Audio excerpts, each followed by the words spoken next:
빠르게 변화되는 세태 속에 우리 사회의 여러 현상을 핵심 트렌드만 분석해 손쉽게 전하는 경제 트렌드 따라잡기. 남북을 둘러싼 국제적 정세와 한반도 평화를 위한 행복한 동행. 더 신비롭고 흥미로운 기상천외한 세상의 모든 날씨 이야기까지. 함께하는 세상, 오늘은 좀 더 다른 시선으로 세상을 바라봅니다. 네, 최근 몇 년 사이에 전 세계가 너도 나도 AI 구축을 위한 무한 경쟁에 들어갔습니다. 자, 오늘 경제 트렌드 따라잡기 코너에서는 세계 각 나라의 인공지능 구축 경쟁에 대해서 살펴보죠. 최유한 시사평론가 연결되어 있습니다. 평론가님 안녕하십니까? 예, 반갑습니다. 최유한입니다. 자, 평론가님 먼저 우선 현재 전 세계적으로 인공지능 구축에 대한 경쟁 상황 어느 정도입니까? 지금 미국과 중국이 이 AI 기술과 군사적 활용을 중심으로 치열하게 패권 경쟁을 벌이고 있거든요. 이게 이제 AI 군비 경쟁 같은 경우는 경제적, 군사적 이점을 위해 최첨단 AI 기술 개발을 배치하기 위해서 이제 국가가 경쟁하는데, 전통적인 군사력 증강과는 달리 이 경쟁은 머신 러닝, 생성 AI 및 반도체 제조의 급속한 발전에 의해 이제 주도되고 있습니다. 네. 일단 미국은 오픈 AI와 엔비디아 같은 거대 민간 기술 기업 덕분에 AI 혁신을 선구하고 있는데, 2019년부터 2023년 동안 3,285억 달러를 투자했어요. 이 기간 동안 중국은 정부 주도로 바이든나 텐센트 등의 기술 기업이 참여해서 1,326억 달러를 투자했습니다. 미국 대비 60% 정도밖에 안 되는 그 규모입니다. 네. 그러니까 중국이 미국보다 상대적으로 적은 비용을 쓰는 건 돈이 없어서가 아니라, 미국이 대만 반도체 제조회사인 TSMC에 압력을 넣어서 첨단 AI 칩 공급을 중단했기 때문에 그렇거든요. 네. 그래서 지금 중국이 최신 반도체 기술에 대한 접근이 심각하게 제한됐고, 자연스럽게 기술 발전에 제약이 됐죠. 이 군사 역량이라든지 이런 거 AI 모델 훈련하고 이거 계속 최신 반도체 기술이 필수적이거든요. 그래서 이제 방대한 인력, 공격적 투자에도 불구하고 중국 여전히 외국 반도체 기술에 이제 크게 의존할 수밖에 없고, 미국은 계속 제재하고 자체 칩 생산을 중국이 가속해야 되는데 개발은 더디고 기술적 침체 발생 가능성이 있다. 이런 얘기가 나오는 상황에서 예. 딥시크가 등장했어요. 그렇군요. 이 확 이제 상황이 어떻게 될지 또 지켜봐야겠죠. 예. 자, 유럽연합 역시 AI 개발에 박차를 가하고 있는데요. 좀 유럽연합의 상황은 어떻습니까, 전반적으로? 그 유럽연합이 지난 2월 초에 프랑스 파리에서 파리 그랑 팔레라는 행사를 열었습니다. 예. 여기서 인공지능 액션 서밋이라는 것을 통해서 뭐 각국의 뭐 정부 관계자들 그리고 기술기업 전문가들 다 모여 있는 상황에서 주최자격인 이제 에마뉴엘 마크롱 프랑스 대통령이 유럽연합, 특히 프랑스의 이제 인공지능 기술 산업에 투자해달라 강력하게 촉구했거든요. 그러니까 사실 그동안 좀 미적미적했던 이제 그 유럽에서 AI 기술을 향한 유럽 경제권의 전폭적인 태도 변화, 이걸 보여준 순간이다, 이런 평가가 나옵니다. 네. 실제로 이날 유엔의 헨나 비르쿠넨 집행위 디지털 담당 수석 부집행위원장이 앞으로 AI 관련된 규제나 법안을 간소화하겠다 공식적으로 발표를 했습니다. 그래서 좀 변화가 있다, 유럽도. 근데 프랑스에서 이 AI 프로젝트 투자 유치 금액이 뭐 이렇게 미국에서 스타게이트 프로젝트에 비해서 한 20%가량밖에 안 된대요. 그럼에도 불구하고 유럽에서 특히 마크롱 정부의 이 AI 야심, 의지를 표현하기 충분한 청신호다. 앞으로 2년에서 5년 내에 글로벌 AI 경쟁에 선두적 지위를 굳히는 데 도움될 것이다. 예. 이제 만족스러운 반응이 나왔더라고 하네요. 그렇군요. 자, 미국과 중국 그리고 유럽연합이 강력한 AI 생태계 구축 그리고 정부의 지원 태세를 갖추고 있는데요.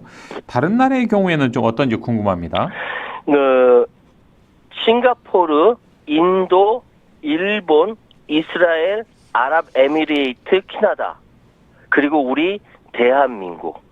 제가 지금 거명한 이 나라들이 뭐 제가 고른 게 아니에요. 외국에서는 이 미국과 중국 그리고 유럽연합이 강력한 AI 생태계 구축하는데, 나름 요 거명드린 이 나라들이 각 각각의 분야에 굉장히 이렇게 그 강점이 있고 AI 쪽으로 얼마든지 발전할 수 있는 가능성이 있는 나라다. 혁신을 주도하고 있다. 뭐 이런 식으로 평가하는 나라입니다. 네. 여기에 대한민국이 들어가 있어요. 2030년까지 AI 세계 3대 강국 진입을 선언했고 현재 의료, 금융, 제조 분야의 경쟁력을 입증하고 있고 스타트업 지원 프로그램 물론 글로벌 협력과 규제를 선도하고 있다. 이런 평가가 외국에서 나오고 있거든요. 네. 근데 2025년 지금 계속 이 기세를 이어가야 돼요. 여기서 멈추면은 뒤처지는 겁니다. 이게 빨리 이 정치적인 이 상황이 빨리 정리가 돼야 계속 진입할 수 있는데 예. 걱정입니다. 예. 자, 전 세계가 그야말로 AI 인프라 구축을 통해서 소리 없는 전쟁을 치르고 있는 셈인데요. 자, 이렇게 각 나라들이 AI 개발에 투자를 하는 이유 어디 있을까요? 대표적으로 한 3가지 정도 꼽을 수 있는데요. 첫째로는 경제적 패권 장악을 위해서, 두 번째로는 산업 경쟁력 강화를 위해서, 세 번째로는 안보 및 기술 주권을 위해서라고 말씀드릴 수 있습니다. 근데 진짜 이제는 AI 시대가 이게 도래하게 되면은 경제적인 패권 장악, 이거 AI 이 부분이 이렇게 선도되지 않으면 도무지 불가능합니다.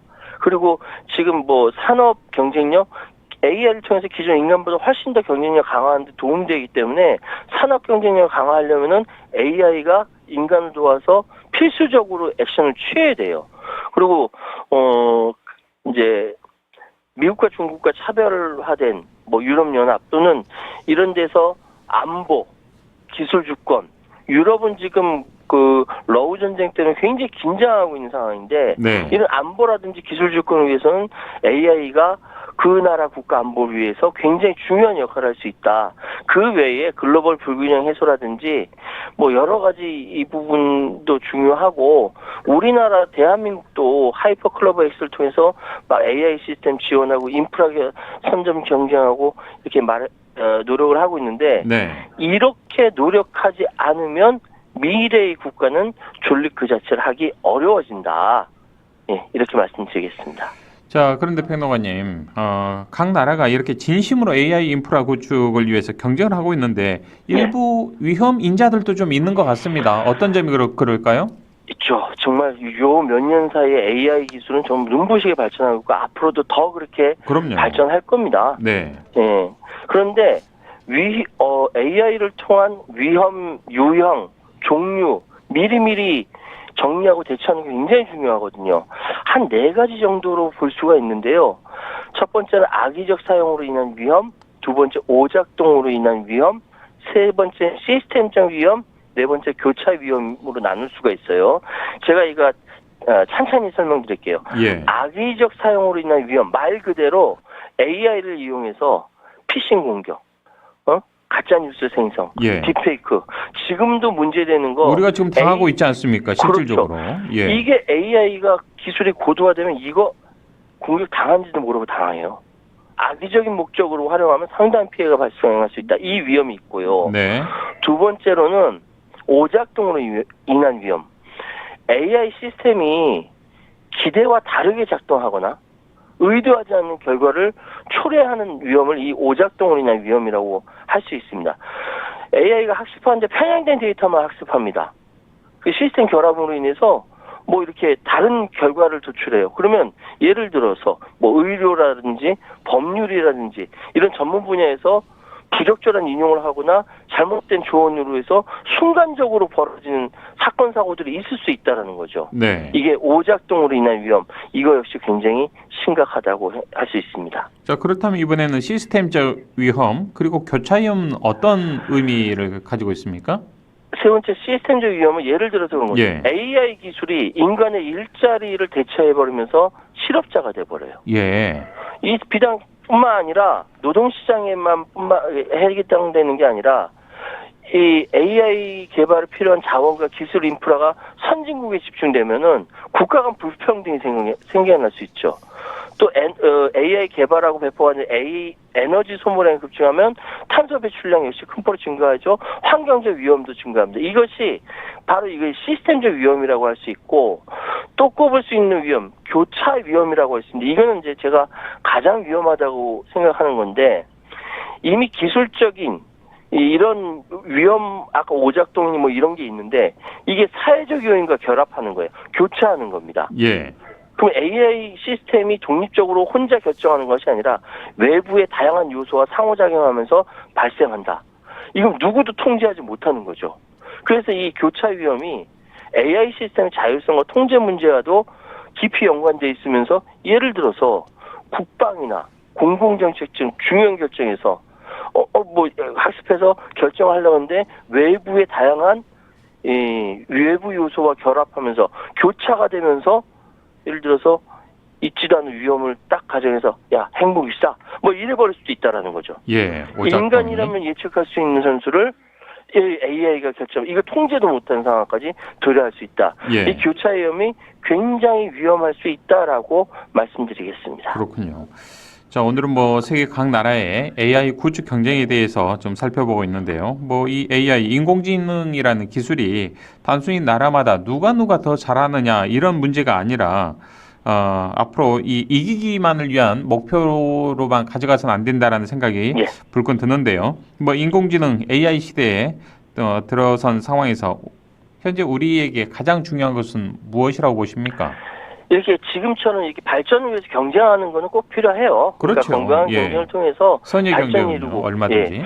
그러면서 인간 생활에 이로움을 줄 수 있는 다른 토양을 마련할 수 있는데 문제는 무원칙적으로 또 다른 경쟁이 낳고 이 경쟁이 파멸적 결과를 가져온다면 그게 무슨 의미가 있습니까? 옛날에 기술 발전 핵무기 만들어요. 그거 가지고 경쟁하다가 지구 파멸이라는 돌이킬 수 없는 결과만 의미가 없듯이 AI 똑같습니다. 그래서 무엇보다 AI 위험 요소 연구하고 안정성 평가와 기준을 마련하는 것이 굉장히 중요하고요. 다행히도 지금 미국, 영국, 뭐 유럽, 우리나라, 대한민국 많은 나라들이 이 AI 위험 관리 프레임워크 만들고 서로 이렇게 교류를 통해서 조금 더 나은 위험 대응 방안을 제시하고 있습니다. 네. 그런데 AI 기술이 워낙 급격하게 발전하다 보니까 각국별로 서로 이렇게 협력해야 될 그것이 더 고도화돼야 돼요. AI 기술이 인류의 삶을 크게 바꿀 수 있는 잠재력도 지니고 있지만 그만큼 또한 위험 요소도 가지고 있다. 다각적인 노력이 필요합니다. 네, 알겠습니다. 오늘 말씀 여기까지 듣겠습니다. 고맙습니다. 예, 감사합니다. 지금까지 최요한 시사평론가와 함께했습니다.